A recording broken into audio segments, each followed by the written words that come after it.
आप देखेगा, मिल जाए मुझे ये लफंगा कहीं, इसका वो हशर करूंगी, सारी जिंदगी याद रखेगा।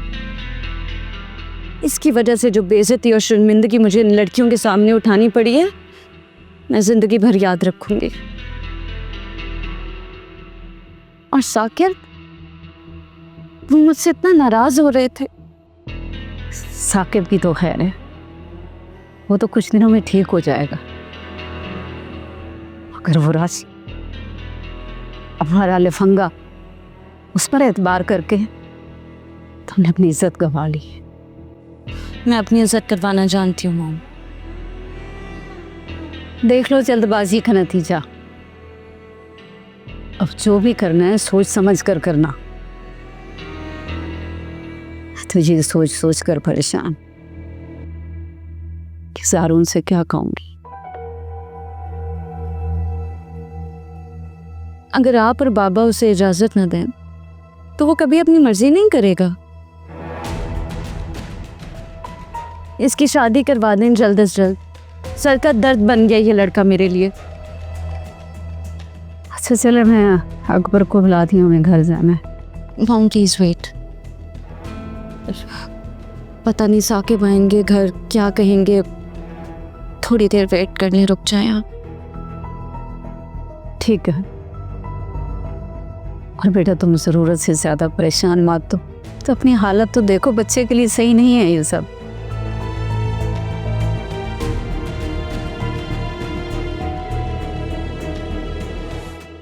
वैसे फिजा, मुझे उम्मीद नहीं थी कि वो राशिद ऐसे चला जाएगा और भाभी को मुंह की खानी पड़ेगी। सही कह रही हो, बस अल्लाह का जितना शुक्र अदा करें उतना कम है। मैं तो अब भी शुक्राने की नवाफिल अदा करूँगी। हाँ, मैं भी पढ़ूँगी। तुम्हें पता है फिजा, जब इंसान का कोई साथ नहीं देता ना, तब भी अल्लाह उसके साथ होता है। मुझे लगता है कि दरवाजे के बाहर कोई है, शायद रानी भाभी ना हो। अभी उन्होंने सुन लिया ना तो नया तूफान बर्पा हो जाएगा।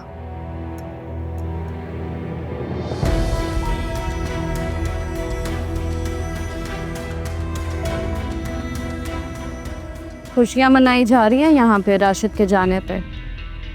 मनाओ जश्न, खूब जश्न मनाओ दोनों। नहीं भाभी, हम तो खाना खाने जा रही थी, सुबह से कुछ खाया नहीं। हाँ खाओ भाई, जी भर के खाना खाओ। मुफ्त का खाना तो वैसे ही बहुत अच्छा लगता है। और अपनी इस बहन का मुंह मीठा करवाओ, कुछ मीठा खिलाओ इसे। इसका बार चल गया है इस बार, लेकिन हर बार नहीं चलेगा। जेवर लाके दो मुझे। तुम दोनों पे तो जरा एतबार नहीं कर सकती मैं अब। वो पड़े हैं आपके जेवरात, ले ले, हमें नहीं चाहिए।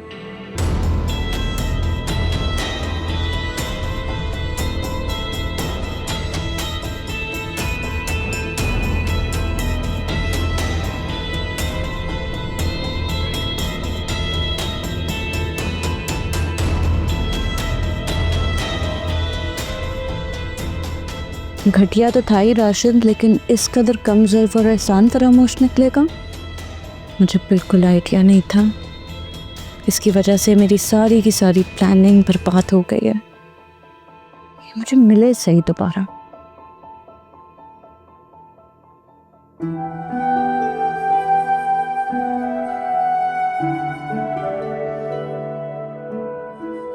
कहा था ना आहिस्ता बोलो, आ गई ना चुड़ैल।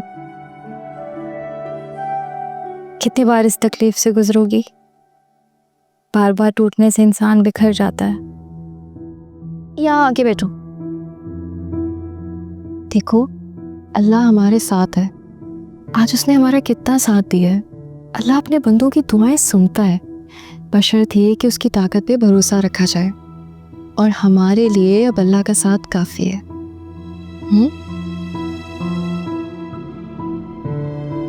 चलो अब जश्न मनाया जाए, चल के खाना शाना खाते हैं। रानी की हार का जश्न भी तो मनाना है। हाँ चलो चलो।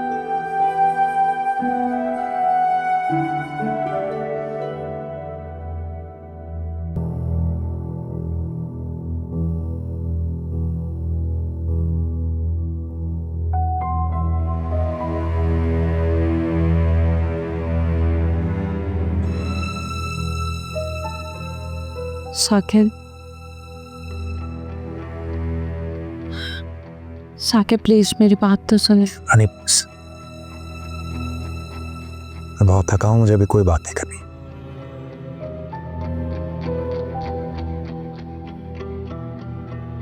मैं जानती हूँ आप बहुत परेशान हैं और इस परेशानी की वजह भी मैं हूँ, मगर आप मेरी मोहब्बत और मेरे खलूस पर शक नहीं कर सकते। जो कुछ भी हुआ वो मेरे लिए भी उतना ही तकलीफ थे जितना आपके लिए। ऐसा नहीं होना चाहिए था, लेकिन मैं आपको इस तरह से दुखी और परेशान नहीं देख सकती। मैं कल भी आपके साथ थी और आज भी आपके साथ हूँ, हर मुश्किल हर परेशानी में। Sorry Saqib, I am so sorry.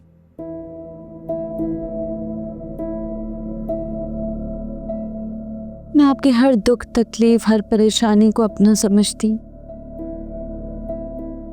इसीलिए आपको इन झंझटों से निकालने के लिए सारा बोझ खुद उठा लेती हूँ। ऐसा ही है ना साकिब? I know, इसमें कोई शक नहीं है। तुमने हमेशा मेरा साथ दिया है, हमेशा मुझे सपोर्ट किया है। लेकिन एक सवाल मैं तुमसे पूछता हूं, जब तुम जानती थी कि राशिद इतना घटिया आदमी है, उसके बावजूद भी तुमने उसका रिश्ता फिजा के साथ तय कर दिया। साकिब वो बहुत चेंज हो गया है। पहले से बहुत बदल गया है वो। और फिर वो इतने दिन घर में रहा है, आपने खुद देखा उसका रवैया कितना फर्माबरदार है, कितना तमीज़दार लड़का है। लेकिन उसका इस तरह से चले जाना बहुत मशकूक है। मुझे यूं बगैर बताए जाना, ये कोई मामूली बात नहीं है।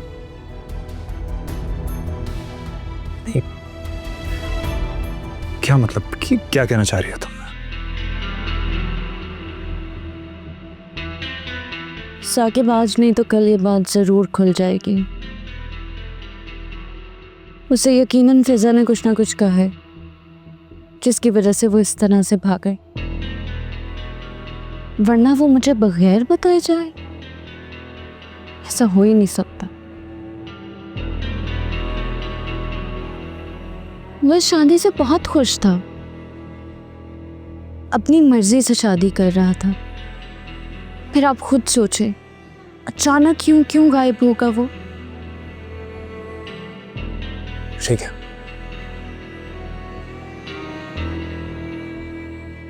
अगर तो इसमें फिजा की गलती हुई